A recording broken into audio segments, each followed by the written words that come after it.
मुजफ्फरपुर से शीला चंद्रा की रिपोर्ट। पहली बार प्रशांत किशोर मुजफ्फरपुर पहुंचे, लोगों का उमड़ा भीड़। मुजफ्फरपुर पहली बार जन स्वराज अभियान के तहत आज प्रशांत किशोर पहुंचे। उन्होंने सरैया प्रखंड में किसान चाची और सहायता समूह से जुड़ी महिलाओं और किसानों से मुलाकात की। उन्होंने अलग अलग कई कार्यक्रम में उन्होंने पंचायती राज व्यवस्था के जनप्रतिनिधियों, प्रसिद्ध चिकित्सकों, प्रबुद्ध नागरिकों, महिलाओं और युवाओं से जन स्वराज की सोच को लेकर संवाद किया और लोगों के सभी सवालों के जवाब दिए। 70,000 से अधिक लोग जन स्वराज के संपर्क में। प्रशांत किशोर ने जन स्वराज के विचार को रेखांकित करते हुए बताया कि जन स्वराज के माध्यम से वह लोगों के साथ संवाद स्थापित करना चाहते हैं। प्रशांत किशोर ने कहा कि बिहार के सभी लोगों को एक साथ एक मंच पर आकर काम करना होगा, तभी बिहार बेहतर हो सकता है। 70,000 से ज्यादा ऐसे लोग हैं जिनसे या तो हमने संपर्क किया है या उन्होंने हमसे संपर्क किया है। ऐसे सभी लोगों से सितंबर तक मिलना है। उसी क्रम में मुजफ्फरपुर आए हैं। बिहार की बदहाली पर बात करते हुए प्रशांत किशोर ने कहा कि पिछले 30 साल की सरकारों ने जो अच्छे काम किए उन्हें स्वीकार करना चाहिए, चाहे लालू जी के सामाजिक न्याय की बात हो या नीतीश जी की आर्थिक विकास की बात हो। लेकिन सच्चाई यह है कि 60 के दशक के बाद से ही बिहार विकास के तमाम मापदंडों पर पिछड़ता चला गया और आज बिहार विकास लगभग मामले में देश में सबसे निचले पायदान पर है। जिस गांव में शाम होगा वहीं रुकेंगे और सुबह वहीं से चलेंगे। बिहार के विकास के लिए सही लोग, सही सोच और सामूहिक प्रयास पर बल देते हुए प्रशांत किशोर ने कहा कि वह 2 अक्टूबर से पश्चात चंपारण के गांधी आश्रम से पद यात्रा शुरू करेंगे। इस पद यात्रा के माध्यम से वे बिहार के हर गली, गांव, शहर, कस्बों को लोगों से मुलाकात करेंगे और उनकी समस्याओं को सुनेंगे, उनसे समझेंगे कि कैसे बिहार को बेहतर बनाया जा सकता है। पद यात्रा के बाद जानकारी देते हुए उन्होंने बताया कि इस दौरान जहां शाम होगी उसी गांव में रात्रि विश्राम करेंगे और सुबह फिर वहीं से चलना शुरू करेंगे। इस दौरान लोगों से सीखने समझने के बाद ही आगे का रास्ता तय करेंगे। पद यात्रा के बाद लोगों के सुझाव और विशेषज्ञों की राय की मदद से विकास के 15 मापदंडों जैसे शिक्षा, स्वास्थ्य पर अलग अलग 15 ब्लूप्रिंट जारी करेंगे। ब्लूप्रिंट में बताएंगे कि कैसे बिहार को बेहतर बनाया जा सकता है। पद यात्रा के 100 दिनों के भीतर जारी होने वाले इस ब्लूप्रिंट में सभी लोगों का सुझाव समायोजित किया जाएगा। जैसा कि आपको ज्ञात है पहले से, बिहार में पिछले 1-1.5 महीनों से मई महीने के 5 तारीख को मैंने एक घोषणा करी थी। जन स्वराज अभियान के बैनर के तहत बिहार में एक नई राजनीतिक व्यवस्था बनाने के लिए मैंने एक प्रयास शुरू किया है। ऐसा क्यों है? बिहार में एक नई राजनीतिक व्यवस्था की जरूरत क्यों है? हम सबको मालूम है कि बिहार आज देश का सबसे गरीब और पिछड़ा राज्य है। देश में सबसे ज़्यादा अशिक्षित लोग, सबसे ज़्यादा बेरोजगार लोग, सबसे ज़्यादा गरीबी रेखा से नीचे रहने वाले लोग और सबसे ज़्यादा पलायन करने वाले लोग अपने राज्य से दूसरे राज्यों में वो बिहार में रहते हैं। बिहार में 13 करोड़ लोग रहते हैं। करीब करीब सरकारी आंकड़ों के मुताबिक 8 करोड़ लोग ऐसे हैं जो दिन का 100 रुपया नहीं कमाते हैं। ये जो स्थिति है ये क्यों बनी है? बिहार जिसका हर एक गौरवशाली इतिहास रहा है, 50 और 60 के दशक में जो राज्य देश के सबसे अच्छे वेल गवर्नड स्टेट में जिसकी गिनती होती थी, वहाँ से आज हम देश में सबसे निचले स्थान पर कैसे आ गए? उसकी एक बड़ी वजह 1967-1965 के दशक से 1960 के दशक में 1965 के बाद से जो राजनीतिक अस्थिरता रही, जिस पर बहुत चर्चा नहीं होती है। आप में से बहुत कम लोग होंगे जिनको ध्यान होगा कि 1967 से 1990 के बीच में बिहार में 25 सरकारें, 23 साल के अंदर 25 सरकारें आई और गई। राजनीतिक अस्थिरता के उस दौर ने बिहार को विकास के मामले में कहीं न कहीं दूसरे राज्यों के मुकाबले पीछे छोड़ दिया। उसके बाद 15 साल लालू जी का राज रहा। लालू जी का जो अपना दावा है उनके पार्टी का या उनके जो सुपुत्र हैं उनका, कि भाई हमारे राज्य में कुछ आर्थिक विकास हुआ या नहीं, हमने सामाजिक न्याय का काम किया। समाज में जो दबे पिछड़े लोग हैं उनको आवाज़ दी। मैं बिल्कुल आपके ऑन कैमरे पर ये कहने से मुझे कोई हिचक नहीं है, लालू जी के उस दावे को मान लेने में कोई बहुत ज़्यादा बुराई नहीं है कि ठीक है भाई, आपने सामाजिक न्याय किया। नीतीश जी बताते हैं कि 2005 से उन्होंने आर्थिक विकास, सामाजिक न्याय के साथ साथ आर्थिक विकास भी किया है। बिल्कुल इस बात में भी दम है कि नीतीश जी के राज में कुछ विकास हुआ है। सड़क थोड़ी बन गई है, बिजली आ गई है, कुछ दूसरी आधारभूत सेवाओं और संरचनाओं में भी कुछ सुधार जरूर हुआ है। लेकिन वो किसी दल का नहीं होगा। अगर उस समय की सरकार या कोई दूसरा दल भी उसका कुछ लेना चाहे तो उनका भी स्वागत है।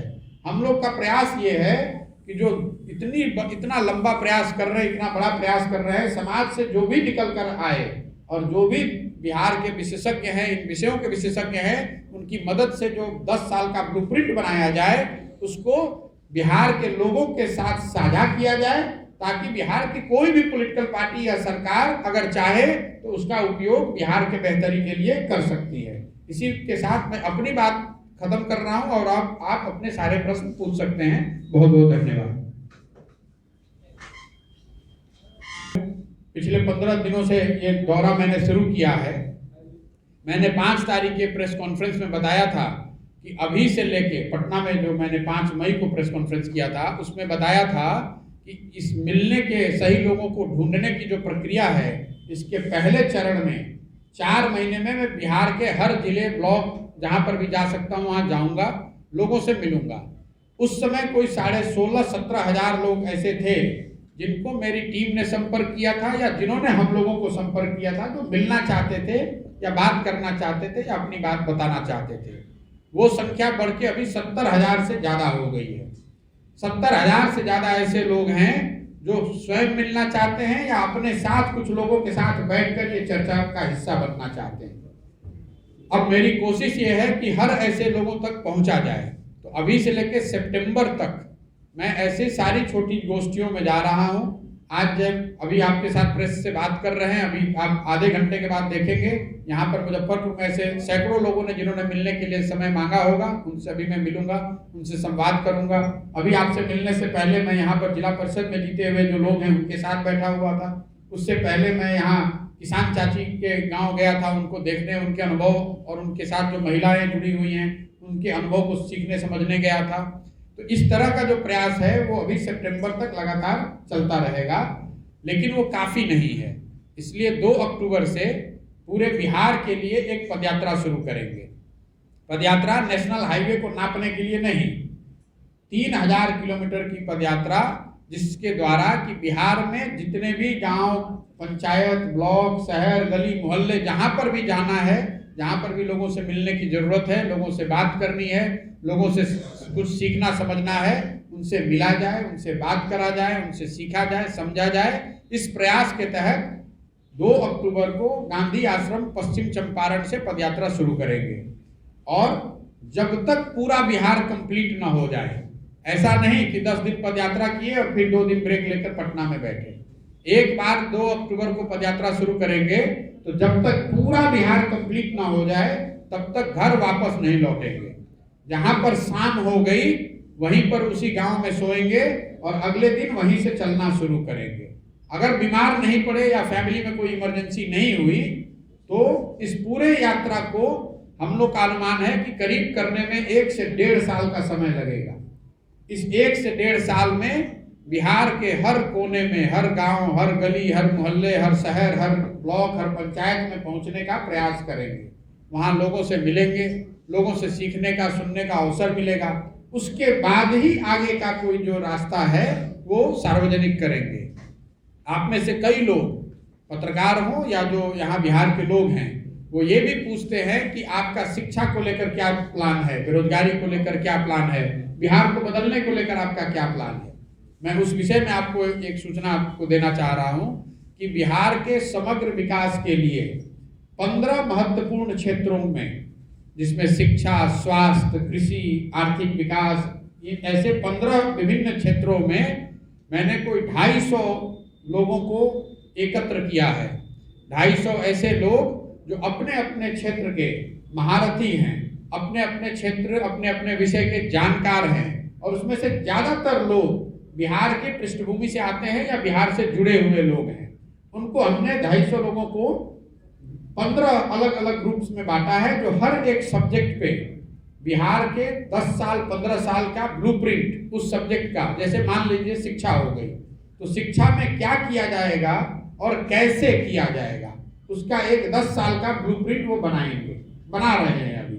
उसमें मेरी सोच भी शामिल होगी, लेकिन उसको सार्वजनिक करने से पहले ये पूरी पदयात्रा का जो काम है इसको पूरा करेंगे, इसलिए कि अभी जो ब्लूप्रिंट है वो मेरा और उनका ब्लूप्रिंट है, ये बिहार के लोगों का ब्लूप्रिंट नहीं है। लेकिन 1-1.5 साल पदयात्रा करने के बाद, लोगों से मिलने के बाद, उनके सुझावों को समाहित करने के बाद, इस पदयात्रा के खत्म होने के 3 महीने के अंदर बिहार के समग्र विकास के लिए 15 विभिन्न क्षेत्रों के 10 साल का पूरा खाका, पूरा ब्लूप्रिंट सार्वजनिक करेंगे, ताकि जनता ये देख सके कि ये जो बात कह रहे हैं उसको करने के लिए प्रमाणिक तौर पर इनके पास कार्यक्रम क्या है, इसको ये करेंगे कैसे, ताकि पदयात्रा जब खत्म हो तो जितने लोगों से भी मैं पदयात्रा के दौरान मिलूंगा, जिनके पास भी कुछ अच्छा सुझाव होगा, उस सुझाव को समाहित करके बिहार के विकास के लिए 15 महत्वपूर्ण क्षेत्रों में 10 साल में क्या किया जा सकता है और कैसे किया जा सकता है, उसका पूरा खाका पदयात्रा खत्म होने के 100 दिन के अंदर पब्लिक के साथ साझा करेंगे। आपको उसके बाद आप उसको एसेस कर सकते हैं, उसको क्रिटिसाइज कर सकते हैं, उसमें और कोई अपना सुझाव दे सकेंगे। एक बार पब्लिक का फिर से सुझाव लेने के बाद अगले साल नवंबर-दिसंबर में उसको फाइनलाइज करेंगे और ये बताएंगे कि अगर बिहार में आगे बिहार का विकास करना है तो इन 15 क्षेत्रों को इस तरीके से आगे बढ़ाया जा सकता है।